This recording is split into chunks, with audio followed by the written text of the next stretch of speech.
say the number one and number two things that I get asked about are like, hey, how did you develop your skill of marketing? And then how did you develop your skill of sales?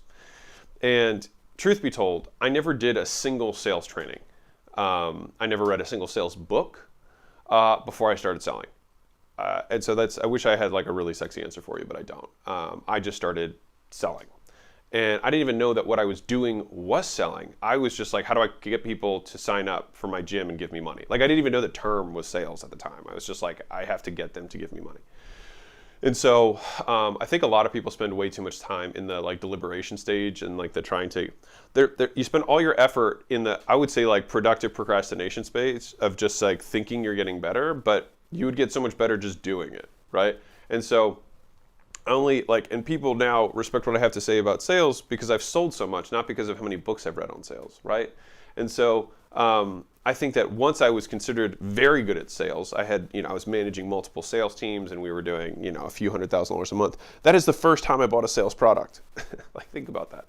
And I went through it and I was like, oh, this is good stuff. Like there's stuff in here that we can use, like neat. But like, I don't think it fundamentally changed how good I was at selling. And I think that's because so much of selling is about conviction. It's about how much you believe in the product, more so than like the judo chops, right? It's about how much you care about the prospect and how much you care about the product will help them. Because if you truly talk from a space of genuine care about a prospect, you won't convince them to do something that they shouldn't do. And if you genuinely believe that your product or service is going to help people, then making the sale is very easy because it's like, I really care about you and I really know that this product works. And so let me just like help you connect these two dots.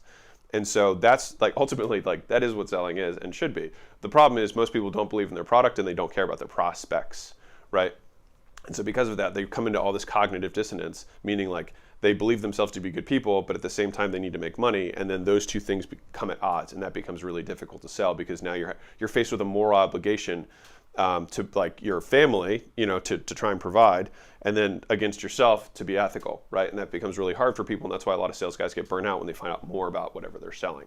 And so that's why a lot of times sales guys will start out hot and then crash just because they find out that what they were selling, what they were sold to sell, is actually not what it really is cracked up to be. And then once they find that out, then all of a sudden, that's why, in my belief, there's way more churn in salespeople than would otherwise be necessary if they were all selling something they believed in, right?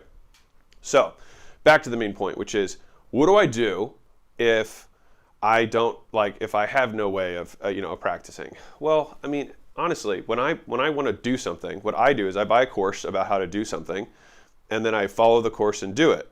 So if I wanted to make a webinar, then I bought a course on making a webinar, and then I followed the course to make the webinar. And so I learned the skill while I was going through the course. I don't think there's a lot of productive time and usage in learning stuff for the sake of learning. Like, it's like, and I would even make the argument that you don't even truly learn it until you've applied it.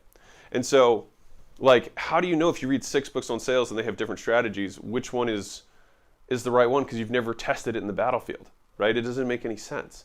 And so, like the same thing with marketing. I never bought a copywriting course.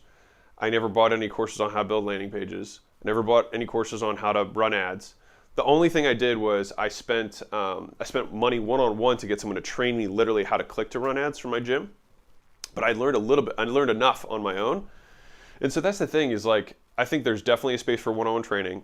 I think the biggest gains I've made have been from investing in people who are above me to break my beliefs about what was possible.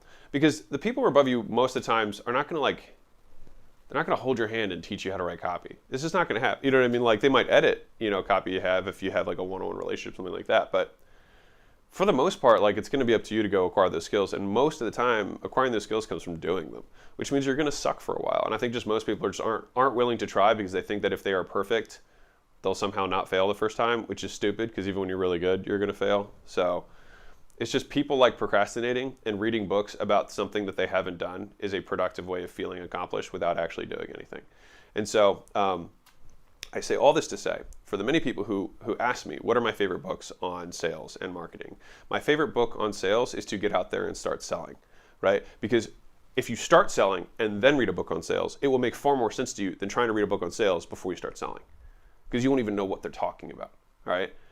Same thing with marketing, right? Like if you want to go and learn about marketing, the best thing to do is start, learn how to run an ad. You run an ad, do a landing page, and then start getting some people who give you their contact information, and then pick up the phone and call them. Like, you know what I mean? And the easiest thing to do, in my opinion, is the advice that I got from Ezra Firestone years ago, which is give yourself a slush fund, right? Give yourself a learning budget, which is how much am I willing to, quote, blow this month on failure so I can learn the skills faster.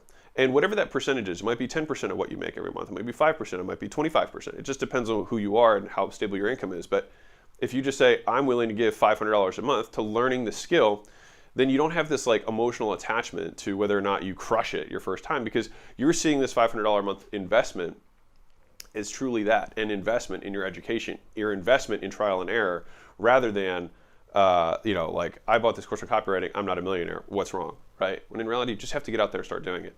So anywho, that is my 2 cents. I made most of my money before I started reading a lot of books. I would say, like, seriously, I read maybe 30 books before we, you know, were deca millionaires. You know what I mean?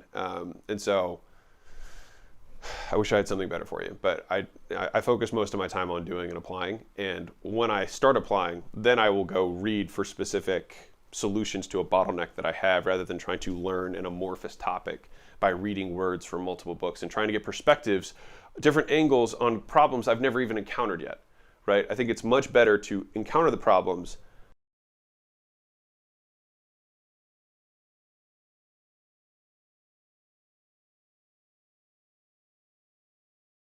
Bye.